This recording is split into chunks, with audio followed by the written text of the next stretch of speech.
जय श्री राम, राम राम, नमस्कार। Education system Bihar में आपका स्वागत है। आज के इस वीडियो में बात करने वाले हैं बिहार शिक्षक बहाली छठे चरण एवं सातवें चरण के बारे में, बिहार टीटी, बिहार एसटीटी के बारे में। बिहार टीटी, बिहार एसटीटी शिक्षक अभ्यर्थियों के लिए बड़ी खबर निकलकर सामने आ रही है। वीडियो को शुरू करने से पहले एक नज़र सुर्खियों पर आज का हेडलाइन देख लीजिए। सबसे पहले सातवें चरण आवेदन प्रक्रिया जल्द शुरू, अपर मुख्य सचिव जी शिक्षा विभाग ने दी खुशखबरी। अच्छी खबर सभी शिक्षक अभ्यर्थियों के लिए, होली से पहले तोहफा सभी शिक्षक अभ्यर्थियों के लिए। महत्वपूर्ण जानकारी साझा करने वाले हैं इस वीडियो में। शिक्षा मंत्री जी हुए राजी, अपर मुख्य सचिव जी हुए राजी। तो आप लोग इस वीडियो में बने रहें और वीडियो को अंत तक देखें। तो आइए वीडियो को शुरू करते हैं और विस्तार से जानते हैं। सबसे पहले बात कर लेते हैं अपर मुख्य सचिव जी शिक्षा विभाग ने दी खुशखबरी, तो इस पर बात कर लेते हैं। जैसे कि आप लोग को पता भी होगा, क्लास 1 से 8 शिक्षक के लिए 14 दिसंबर से 22 दिसंबर के बीच काउंसलिंग की तिथि निर्धारित की गई थी और इसमें संशोधन की बात भी बता चुके हैं पहले ही। अब ऐसे में बात करते हैं कि अपर मुख्य सचिव जी ने दी खुशखबरी सभी शिक्षक अभ्यर्थियों के लिए और काउंसलिंग की तिथि निर्धारित हो चुकी है। तो अच्छी खबर कही जा सकती है सभी शिक्षक अभ्यर्थियों के लिए, क्लास 1 से 8 के शिक्षक अभ्यर्थियों के लिए, छठे चरण के शिक्षक अभ्यर्थियों के लिए। अब आगे बात कर लेते हैं। ऐसे में सातवें चरण के भी शिक्षक अभ्यर्थियों के लिए अच्छी खबर है। अब आगे देख लेते हैं, काउंसलिंग की तिथि पर भी बात कर लेते हैं और कुछ जानकारी बता देते हैं। नगर निकाय की बात करें तो 17 जनवरी अगले साल 17 जनवरी 2022 को काउंसलिंग होनी है। सामाजिक विज्ञान विषय में क्लास 6 से 8 के लिए 17 जनवरी को। फिर 18 जनवरी को काउंसलिंग होने हैं गणित विज्ञान एवं भाषा विषय के लिए है, क्लास 6 से 8 के लिए। और 19 जनवरी को भी काउंसलिंग होने हैं क्लास 1 से 5 के लिए। तो आप लोग समझ गए होंगे, काउंसलिंग की तिथि के बारे में बता चुके हैं। और आप लोग यह भी जान लें कि स्थल की बात करें तो जिला मुख्यालय है। अब आगे देख लेते हैं कि प्रखंड नियोजन इकाई की बात करें तो यहाँ भी काउंसलिंग होनी है। नगर निकाय को देख चुके हैं 17 जनवरी, 18 जनवरी, 19 जनवरी को नगर निकाय में है। उसके बाद प्रखंड नियोजन इकाई की बात करें तो 22 जनवरी, 24 जनवरी को काउंसलिंग होने हैं जिला मुख्यालय में। अब आगे देख लेते हैं सामाजिक विज्ञान विषय में वर्ग 6 से 8 के लिए होने हैं 22 जनवरी को और 24 जनवरी को जिला मुख्यालय में गणित विज्ञान एवं भाषा विषय में क्लास 6 से 8 के लिए होने हैं। प्रखंड नियोजन इकाई की बात कर रहे हैं। अब आगे बात कर लेते हैं पंचायत नियोजन इकाई की, तो 28 जनवरी को काउंसलिंग होने हैं। प्रखंड मुख्यालय में होने हैं काउंसलिंग वर्ग 1 से 5 के लिए पंचायत नियोजन इकाई में भी काउंसलिंग होने हैं।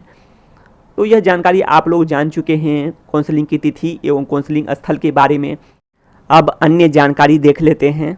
वर्तमान में राज्य निर्वाचन आयोग द्वारा ग्राम पंचायतों के नवनिर्वाचित मुखिया के शपथ ग्रहण एवं पंचायत समिति के प्रमुख के निर्वाचन के लिए दिनांक 3 जनवरी 2022 तक की समय सीमा निर्धारित की गई है, जिसके कारण ही आप लोग समझ सकते हैं कि काउंसलिंग की तिथि आप लोग को 17 जनवरी से 28 जनवरी के बीच होने हैं, जिसके बारे में बता चुके हैं कि काउंसलिंग तिथि एवं काउंसलिंग स्थल के बारे में बता चुके हैं इस वीडियो में ही।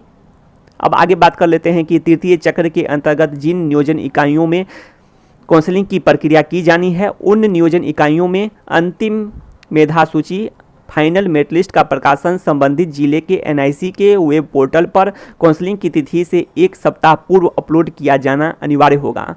मतलब काउंसलिंग जब से होना है तो उससे 1 सप्ताह पूर्व ही अपलोड किया जाना अनिवार्य होगा, तो संबंधित जिले के NIC के पोर्टल पर। ठीक है। उसके बाद आगे बात कर लेते हैं कि सभी जिला शिक्षा पदाधिकारी अर्थात DEO यह सुनिश्चित कराएंगे कि संबंधित नियोजन इकाइयों द्वारा अर्थात बात करें कि प्रोविजनल मेरिट लिस्ट एवं ससमय फाइनल मेरिट लिस्ट जिले के NIC के पोर्टल पर अपलोड कर दिया गया है या नहीं। तो इसके बारे में किसको सुनिश्चित करना है, तो जिला शिक्षा पदाधिकारी को सुनिश्चित करना है। उसके बाद आगे बात कर लेते हैं यदि काउंसलिंग की प्रक्रिया में किसी नियोजन इकाई द्वारा वही बात है कि कोई अनियमितता बरती जाती है तो जिला शिक्षा पदाधिकारी का यह दायित्व होगा कि वे 24 घंटे के अंदर जिला पदाधिकारी अर्थात जिला शिक्षा पदाधिकारी DEO किसको यह बताएंगे, सूचना देंगे, अवगत कराएंगे, तो जिला पदाधिकारी को इस सूचना से अवगत कराते हुए काउंसलिंग रद्द करने की अनुशंसा करेंगे अब आगे बात कर लेते हैं क्लास 1 से 8 के अलावे माध्यमिक एवं उच्च माध्यमिक शिक्षक की भी बहाली छठे चरण में होनी है, जिसके लिए STET 2011 के क्वालिफाइड अभ्यर्थी शामिल हुए हैं। अब आगे बात कर लेते हैं, इनके लिए भी काउंसलिंग की तिथि जल्द जारी हो सकती है। अब आगे बात कर लेते हैं, ऐसे में जो 7वें चरण के अभ्यर्थी हैं अर्थात 7वें चरण का जो इंतजार कर रहे हैं अभ्यर्थी, उन लोगों के लिए अच्छी खबर देखने को मिल सकती है। सभी 7वें चरण के क्वालिफाइड अभ्यर्थी, चाहे बिहार TET के हों या फिर बिहार STET के क्वालिफाइड अभ्यर्थी हों, चाहे आप मेरिट लिस्ट में हैं या फिर नोट इन मेरिट लिस्ट में हैं, सभी के लिए अच्छी खबर देखने को मिल सकती है। और ऐसे में यदि काउंसलिंग की प्रक्रिया जल्द हो जाती है संपन्न, तो ऐसे में 7वें चरण का विज्ञापन जारी हो सकता है।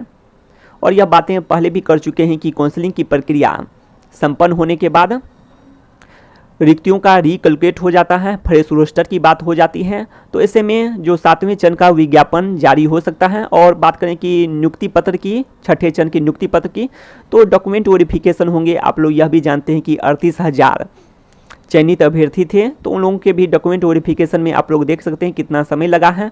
तो इस तरह से आप लोग समझ सकते हैं कि डॉक्यूमेंट वेरिफिकेशन इधर अर्थात डॉक्यूमेंट का सत्यापन, दस्तावेज सत्यापन होता रहे, तब तक रिक्तियों का रिकैलकुलेट होकर 7वें चरण का विज्ञापन जारी किया जा सकता है।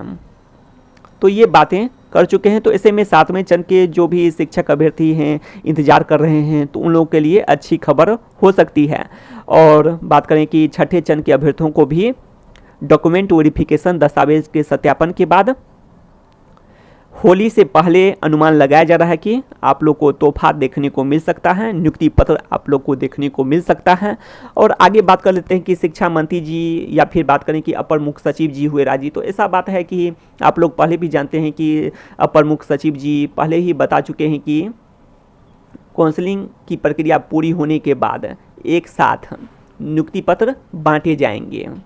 और इस बीच में यह भी मामला सामने आया था कि आप लोग जानते हैं कि तर्क निकल कर सामने आया था कि वरीयता की बातें थी, सीनियर जूनियर की बातें थी, तो इसीलिए एक साथ नियुक्ति पत्र की बात है। तो इसके लिए जो अपर मुख्य सचिव जी पहले ही बता चुके हैं, तो राजी होंगे ही, आप लोग समझ सकते हैं।